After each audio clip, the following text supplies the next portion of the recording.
Hello, everybody, and welcome back to the Ancient Mathoms project. I'm your host, Onitson, And I'm Grant Thompson, just along for the ride. and today we are going to go through the second set of cards from the Dwarrowdelf cycle, the cards from Watcher in the Water and the Long Dark. There were quite a few cards from these two packs. The Dwarrowdelf um, cycle may well be the high point for number of cards that we hit in a single cycle, although Against the Shadow may end up being a strong competitor there. But Just maybe. just maybe. So we'll go ahead and get started right away. Let's go ahead with the hero who everybody loves to hate, at least his errata, Hama. A 9 threat tactics hero with 1 willpower, 3 attack, 1 defense, 4 hit points, Rohan and Warrior, and the often maligned response after Hama is declared as an attacker, return a tactics event from your discard pile to your hand, then choose and discard 1 card from your hand. I say often maligned not because it's a bad response, but because it is so easy to break. Yeah, but that was before the errata. That is correct. Hama, in fact, was so powerful that the developers errated him, adding a limit 3 times per game.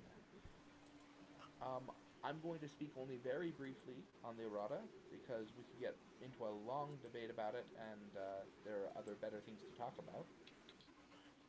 And it goes like this: the point of the errata was because Hama was being used to recur over or cards in such a way that made them overpowered. Feint, Thicket of Spears. I think those are the primary two offenders, right, Grant? Yeah, I believe you are correct there, my friend. The infamous Hama lock. Um, Ironically, by restricting it to 3 times per game, it made it more likely that Hama would be used to recur those events, because when you can only do it 3 times a game, you need to be sure that each time you're doing it is having a huge impact. Yeah.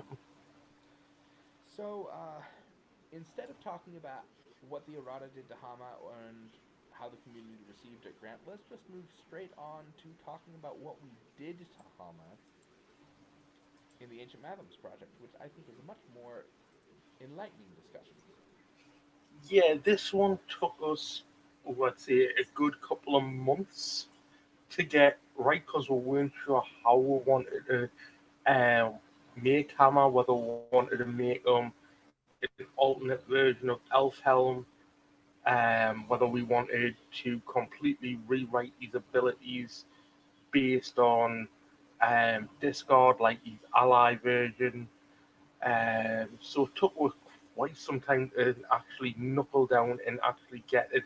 I think it took us right up until we were due to make the videos for the Long Dark and the Watcher in the Water before we actually nailed how we wanted to make it. That is absolutely right. This one caused no end of stress. But I am very happy with the final result. Yeah.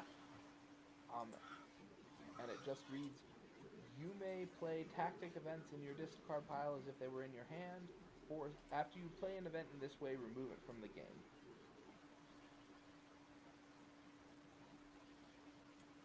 So you can recur any event you want once. If you want to do it a second time, you have to find it in your deck. So what do you think about it? Um, I like it. I mean, it's not as broken as the original, and it's not exactly as like I've got to keep an eye on this because of the fact that I'm going to forget that it's only limited 3 times per game. Absolutely. Um, I really like this version. As you said, there were a lot of different versions. We explored a lot of different ideas. Most of them involved rewriting the ability entirely, just because recursion is so difficult to get right and so dangerously close to just breaking the game on its own, creating infinite loops or overpowered combos. But one of our goals here in the Ancient Mathoms project was to try to stay as true to the original version of the card as possible. We almost gave up with Hama before we settled on this idea, just wondering if it couldn't be done, trying to figure out something that would work with Rohan discard or maybe with staging area attack, one of the various Rohan archetypes. But the thing is that Hama was a really fun hero to play once upon a time, and still can be, even using his errata version. And we didn't want to lose that particular option. We really didn't like the idea of making a change to a hero that took everybody's old Hama decks and made it so they just didn't work at all. Yeah, We like to open up options, not close them off. And this one, I think, does it. You play your feint, you recur your feint, now it's gone, but you got a second use out of it. You do the same with your foe hammer, or your eagles are coming, or whatever. yeah, you think the spears, yeah, Oath of Eorl. yeah, Wait, no, and any awesome tactics event. yeah. All right, Grant. Actually, now I want to play Hama, this version of Hama, in a Council of the Wise deck, Well, maybe we can work that out then for filled you, with a buddy. bunch of tactic events. All right, we're gonna make a video on that sometime. Anyways, what do we got next? Unless you have anything else to say on Hama. No, I definitely don't have anything to say on that version of Hama. Next up, we have the Watcher of the Bruning, which is Sentinel. Two cost, zero willpower, one attack, two defense. Watcher, um, Watcher of the Brunin does not exhaust to defend. After the Watcher of the Brunin defends, either discard it from play or discard one card from your hand. Now, this card I wanted to like when it came out. It was like the meant to be an old, a really good defender, but with that basis stat line, any sort of enemy that gets a attack increasing shadow or a defense decreasing shadow just outright wipe the watcher, and that double, and then the discarding of cards from your hand. I'm not one that usually likes to discard from my hand unless it's absolutely necessary. And this card to me just felt kind of, ugh. Yeah, you could defend multiple times, but so many enemies had more than two attack during this scenario, especially the goblins, because you just got swarmed by goblins with two and three attack, and some of the shadows were um, plus one to each goblin enemy in the stage in play. Well, there's Watcher of the Bruning dead. Yup. And I felt the same way about him. He's so difficult to make good. I mean, at two cost with that ability and without the forced effect to discard it from play, he still wouldn't see play because a two defense, two hit point defender that doesn't exhaust to defend is still tricky. Yep. Even in the modern card pool, where you can toss Hauberk of Mail and Raiment of War, and now suddenly he's four defense and five hit points. That's good. It's not awful, but it's not. It's it's hard to It's justify not. setting up the combo, Yeah, it's not great, is it? especially when you're discarding a card from your hand for every defense. So, to fix him, we've actually done something that I thought was really interesting.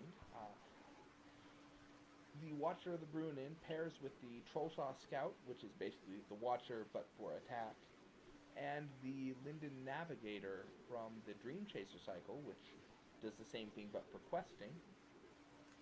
Yeah, we've ended up making it not exhaust to. We've made it so that he can defend whilst exhausted. So if you get a nasty treachery effect that says or exhausts X characters you control, it's not such a bad thing because you've still got your defender there ready um, upon also increasing the Watcher of the Runin's willpower. Well, we've increased his willpower. We've in, kept his attack the same and just increased his defense by one. So he's now a three defender with 2 hit points. But you still have to discard a card from your hand to keep him around. Yep. With 3 defense and 2 hit points, he's a durable defender who can handle attacks. And that cost of discarding a card to keep him in play is still a big deal, but defending while exhausted means you get to use his willpower. Um, yeah, there's some things to like about him, or at least I think so. Oh, definitely. All right, moving on to Aristor, a 4 cost leadership ally with 2 willpower, 0 attack, 1 defense, and 3 hit points in the action. Choose and discard 1 card from your hand to draw 1 card, limit once per round.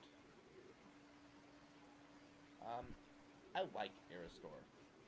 I really like him. 4 cost allies are hard to get into play sometimes.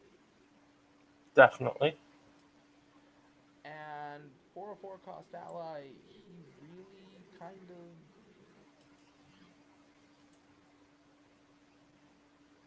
I mean, other 4 cost allies in leadership are Gimli and Faramir and People with a decent stat line to go along with their Knight of the ability. White Tower, yeah. And Iristor just feels so lackluster there. I mean, don't get us wrong, his stat line is very much meh, but his ability is quite useful. Absolutely. So, what have we done with him? Well, we've actually increased his stat line to 3 willpower and 2 defense.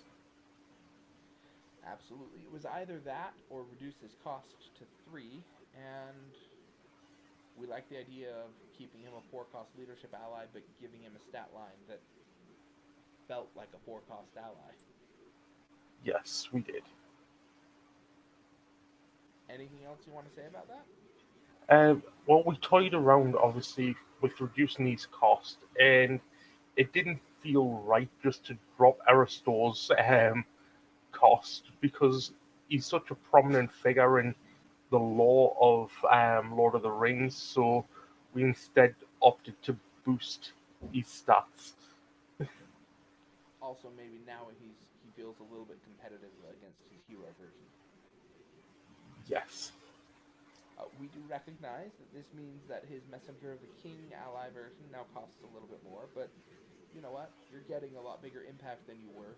So, outside the very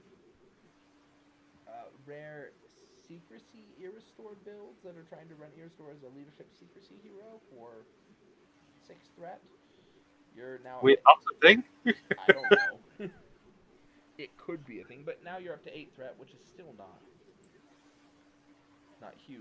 So I'm not feeling bad about that change at all. Nope. And next up, we have the sword that was broken. 3 cost leadership attachment attached to a hero. Attached hero gains the leadership resource icon. And if attached hero is Aragorn, each character you control gains +1 willpower. Expensive. Expensive, Yes. ridiculously powerful. Yes.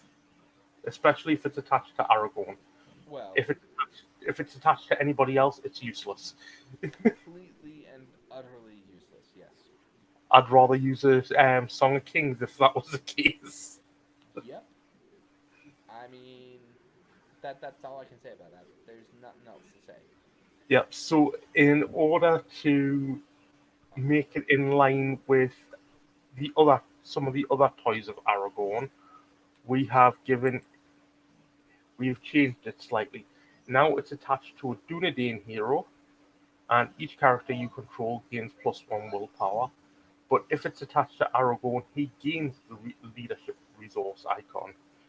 So that puts it in line with likes of Calabrian Stone and the Ring of Barahia, so that you gain the nice effect, and then if you attach it to Aragorn, he then gains the resource icon of a said sphere. Yep.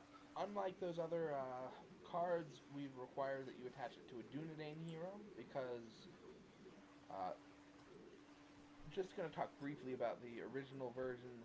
The obvious reason they restricted it to Aragorn was thematic reasons. Aragorn is the wielder of the sword that was broken. Um, and they didn't want you to just be able to put it on anybody and get the willpower boost. We also didn't want you to be able to put it on anybody and get the willpower boost. Um, but expanding it to any Dunedain hero is thematic. Some other Dunedain who, in an alternate universe, may have ended up as the inheritor of the relics of of Isildur's line, Yeah, or it could have mechanically speaking, the Dunedain could also really needed the willpower boost. well, there is that. Um, but mostly this was about making this matchup parallel the other Aragorn attachments because it really stuck out like a sore thumb as the one of these things that was not like the others. Yeah, Um, just to run down a quick list, there are 6 Dunedain heroes in the game, counting Aragorn as one hero instead of however many versions there are now. Uh, and 3 of them are leadership. That's Aragorn, Halbarad, Amarthael, Idrian, Beravor, and Thurindir. The 3 non-leadership ones are going to be hard to get this attachment into play, or not really difficult, but you're going to have to build your deck thinking, okay, I need leadership heroes that aren't Dunedain because I'm going to be putting this on a Dunedain hero, and all of the leadership Dunedain belong to archetypes that really need the willpower boost. So, just some preemptive commentary on whether or not this thing will be overpowered. We'll see as we do our play testing, but I really don't anticipate it. All right, that gets us on to fresh tracks. It's a yep, one-cost event. After an enemy is added to the staging area, deal a damage. Players ignore that enemy while making engagement checks. Very literally, all we did was reduce the cost by 1. Did you want to say anything about it, Grant? yeah. I wanted to like this card. It was direct damage, but it just seemed overcosted for what it did. That's exactly where I ran down on it as well. So moving on, we have the Grave Cairn, a one-cost leadership event. After a character leaves play, add its attack to another character's attack until the end of the round. This was great if you say did a Beyond, boosted his attack, returned them back to your deck. You could add that 8 attack to another character's attack for the round, but usually if you've done that, it's already the end of the combat phase. If you sneak attack them in during the travel phase to get that boost for the, um, or if you defend with them and he dies to say a Nazgul or some other big bad enemy, you can add his 3 attack to another character or even Gandalf. There's so many different ways to do it, but it just never saw play because it just seemed so niche. Yeah, this was one we struggled with, honestly. Yeah, Um, what we finally landed on was after an ally is discarded or destroyed, ready a hero you control until the end of the round. That hero gains plus X. Willpower, attack, and defense, where X is the ally's cost. yeah, Um, a little bit of readying and a lot of stat boosting, especially if, say, lose Gandalf or Bjorn to a Nazgul or something, Yeah, definitely. or Attercop. Yeah. Let's not talk about Atacop, Atacop. Let's not talk about Attercop unless we have to. Yeah. So I think this. I don't know if we've actually played this in any of our test games as it stands. I think Not we've yet, had I it. think. I think we've had it in decks, but I just don't think we've either drawn it or needed it. It's a really interesting idea, and I will love to get it on the table sometime. It's interesting enough. I want it in my deck, unlike the original version. Yes, definitely. Um, so next up we have Ever Ever My my Heart heart Rises. rises. The zero cost spirit event attachment, sorry, attached to a dwarf character. Response after you travel to a mountain or underground location, ready attached character and reduce your threat by one. I love this card. It is a wonderful card in certain quests. About half the quests of the Khazad Doom or the Dwarrowdelf cycle, a couple of the Hobbit quests, not enough of the Hobbit quests, annoyingly, Yeah, and a few of the quests from the Rodanian cycle and the Vengeance of Mordor cycle. yeah. And other than that, this card is It's absolutely and completely useless. yeah. Unfortunately, um, so what we did is we made it a one cost attachment attached to a dwarf character. Response after you travel to a location, ready attached character. Then, if the attached location is underground or mountain um, location, lower your threat by one. Now, what I hadn't realised at the point of time when we made this card originally was that Samuel made it a unique card, so you can only ever have one in play. This is When I true. first I did when that. I first realized, my heart sunk because it was like, great, I can put this on three dwarves, brilliant. And then I realized, and it was like, oh, okay, What I think this has turned into, though, is the dwarf version of Light of Valinor. Yeah, essentially, yes. it's one cost attachment. It gets your questing character back up and ready. You put this on Thorin. Actually, I think Thorin's one of the best targets for it. Yeah. Um, Potentially, yes. Thorin, Gimli, Phelan, anybody that quest, anybody that quests and you could want for combat. Or even, I just thought of this just now. Even our new Dane Ironfoot, Yes, because you exhaust him to use his ability now. Travel to and a then location and he's ready for combat. yep, that's what I'm saying. Anybody you want for combat. So even if that's like Dean you want for his boost, you boost him in the quest phase, you travel somewhere, you ready Dean with Ever My Heart Rises, and then he's either ready to boost for the attack phase or he's ready to defend for you. Excellent. I'm really excited about this one. This one has made it into a number of our decks. It has not made it into a couple of decks we wished it could go into just because the quest didn't have enough locations, but there are a Yes. lot fewer quests in the card pool that have very low numbers of locations, and so you say, I don't think I want location cards in here. Yeah. Um, the, like I say, the only gripe I've got is that it's unique now. I don't mind paying the one cost for it because I believe it should have been one cost to begin with because of the fact that it was just so much better. It was like an unexpected courage you got ready for traveling to a location. And then I realized, and as I say it, me instead of my heart rising, it sank to the depths of Moria. So what we got next? Before I Alrighty. go on too much. Out of sight. 5 cost, secrecy 3, action. Enemies engaged with you cannot attack you this phase. Okay. Ooh, that card is It's a really expensive. super powerful effect, and it's really difficult to generate 5 resources in Spirit Yes, it is. for an event like this when you could be playing it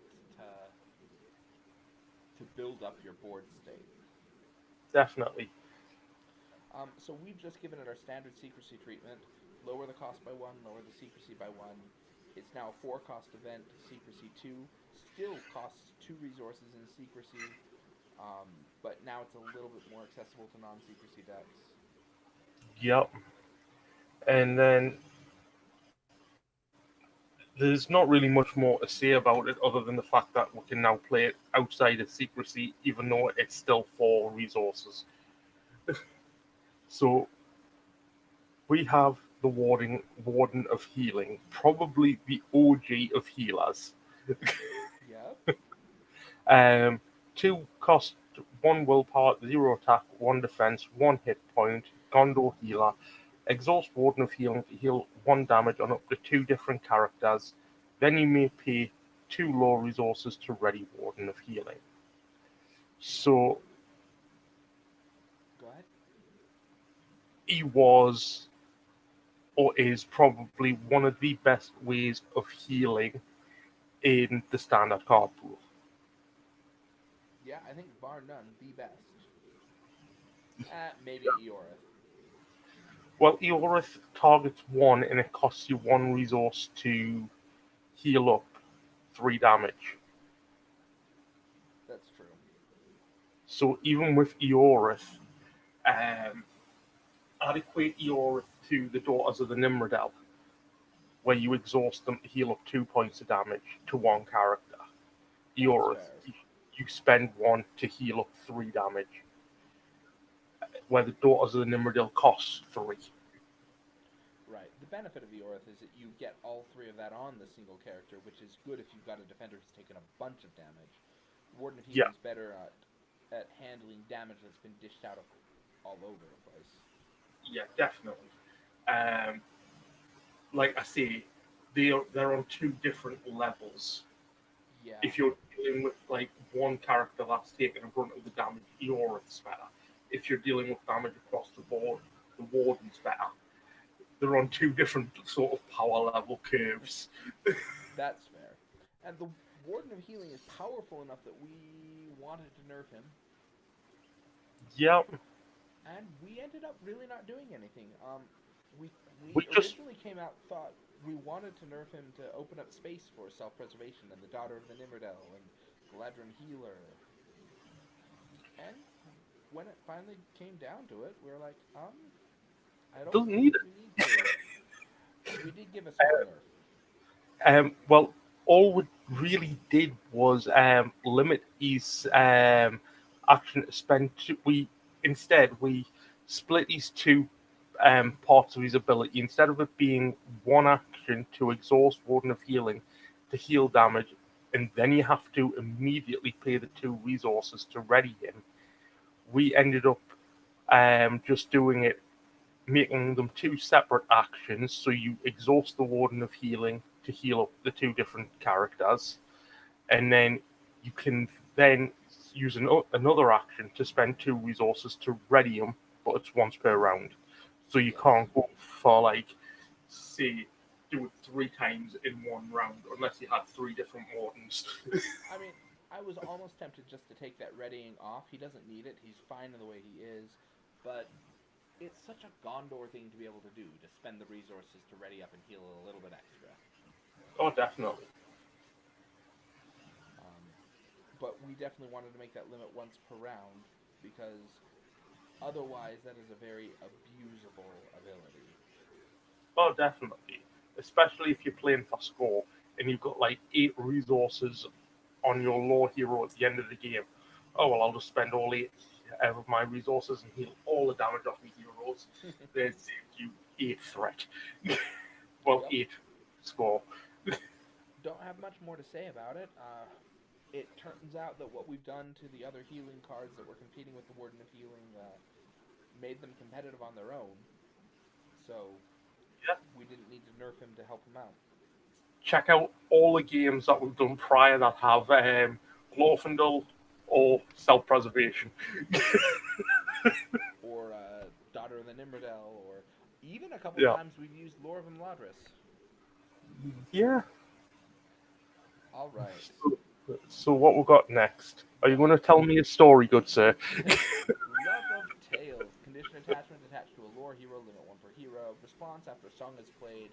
Add one resource to the attached hero's resource pool. Right. Now, I know Oh, this is meant to be. I know this is meant to be Sam in the card image, but it looks more like Frodo. that's fair. Also, should note the card got an errata. Now you exhaust it to add the resource. Yes. This card So is. I want to like this card, but it's such an unreliable form of resource acceleration, I think. it is, and usually by the time you draw this, you've already got 6 songs in play. Right. The songs really are not normally the type of things you sit around waiting to play.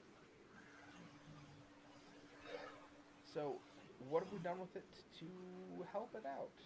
Well, we've um, given a couple of responses. After Love of Tales enters play, search the top 5 cards of your deck for a song card and add it to your hand. And then after a song card is played, exhaust Love of Tales and to add a resource to attached hero's resource pool and draw 1 card. I actually think that is an error. We played around with the idea of having it draw a card, but Well, that's the image I've got for it. that, mm, dear viewers, this is an error which will be corrected by the time the high res versions of the card are available for download.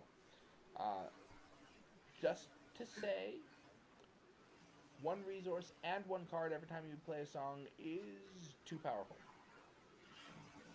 Yeah, I was realizing that when I said it. It was like, hang on a minute, what? I was really, really hoping that I just had an outdated version of the card and that you had the updated version. Nope, we're going to go back and make sure that text is. Well, we knew what we wanted it to be. We knew that draw a card wasn't supposed to be in there. I just apparently have neglected to make the image reflect that. Regardless, it still gives you the resource, but now when it enters play, you search the top 10 cards for a song card. So it helps with that. If you draw it early, you can play it and immediately start getting the song cards you need to start accelerating your resources. Most of them will cost something, but still, that's a you're getting your resource back as you play it. Yes, It also doesn't have to be attached to a lore hero anymore, that is very true. which helps out the song decks because as the song deck has evolved throughout the card pool, it has become a multi-sphere deck instead of a primarily lore-focused deck. True. So Because you've got like campfire, you've got campfire song, song of hope, which are in the leadership sphere. There's another couple in the other spheres. yeah, there's a couple in Spirit, Song of Arendelle, Fireside Song, a couple of Yeah, event songs. yeah, Gotta say though that Drinking Song, the new event, well, relatively new event from the end of the Wilderland cycle, probably did more to bring this card back to life than anything. true. So, otherwise, moving on. Anything else you We want to say about Love of Tales? no. Um, Once we get the expanded card pool, like we might actually see this in a couple of decks. Absolutely. So next up we have Shortcut, the one-cost lore event. After a location enters play, exhaust a Hobbit character, shuffle that location back into the encounter deck, then reveal 1 card from the encounter deck and add it to the staging area. Usually you don't want to shuffle locations back into the encounter deck. Exactly. One cost to cancel a card and swap it for another random card. Well, one cost and a character exhaust. That's a good deal. The problem is, like you said, it is so seldom that you actually want the location to go away. Unless you're facing location lock. Or if you're facing, say, the Gladden Marshland, which is 10 threat. True, there are some isolated circumstances where this card might be helpful, but even there, it doesn't often make the cut. Probably because it's so bad everywhere else that nobody thinks about it. They forget it exists. Either that or they're running something like Strider's Path. That also. So, in order to give it a little bit of new life, or or give it the alternate shortcut, we've given it a response after we've made it zero cost. After a location is revealed, you exhaust a Hobbit or Ranger character, shuffle that location back into the encounter deck, then discard one card from the encounter deck. If the discarded card is a location or enemy, add it to the staging area. This way now, it's a zero cost card, which means the real cost is the exhausting a Hobbit or Ranger character. Yeah. But even at zero cost, we didn't feel that the original effect was powerful enough to play.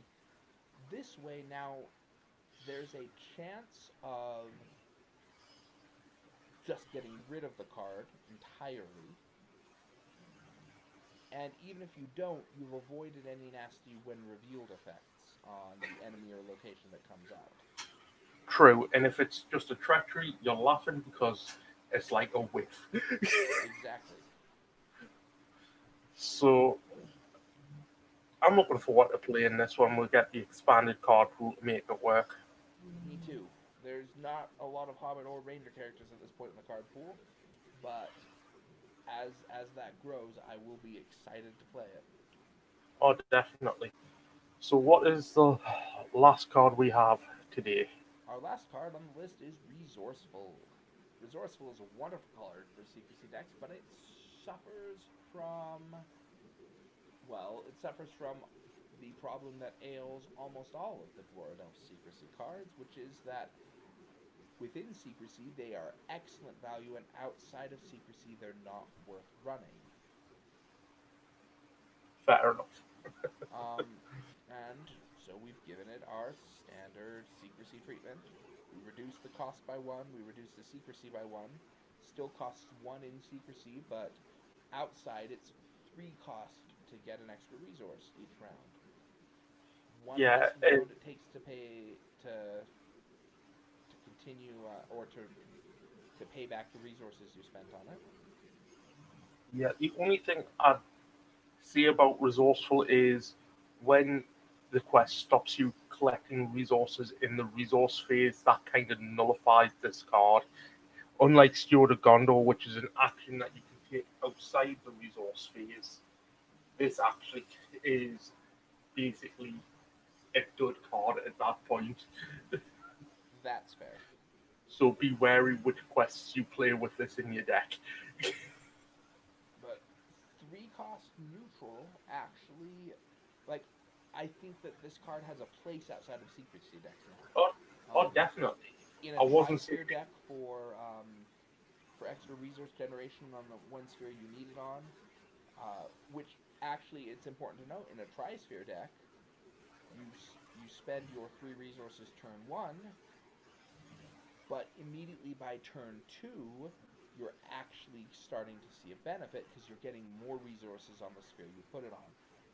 true. Or even in a dual sphere deck, you put this on your off sphere, you're generating resources equal to your main sphere, so that way you can play out more of your off sphere cards. Absolutely. You may not pay back the total number of resources you might have had available to you for a couple of rounds, but you can start seeing immediate benefits And by having more of a certain sphere available. exactly. So I'm not saying it's not useful. I'm just saying that you have to be wary which quests you take it to, because in some scenarios, like Return to Mirkwood is one. It's stage three, I think it is. You cannot collect resources during the resource phase, and then there's a couple in the Dwarrowdelf cycle that forbid you to collect resources when you hit a certain stage.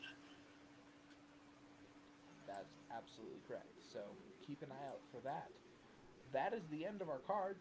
Like I said, this was a little bit of a marathon, but the number will go down as we move on with this project, I think. Yeah, I think so. So, with that, is there anything else you wanted to say about any of these cards, Grant? I'm looking forward to seeing some of these in action, some more than others. Um, but no, I think we're trying to do making cards come back to the way they were when they were first released, back into the player's eye, making them more versatile for players to use with current cards. And I think for the most part, we're doing a decent job of that. I think so. Well, until next time, well, come back next time to take a look at the cards from Foundations of Stone and Shadow and Flame. And until that time, happy questing, everybody.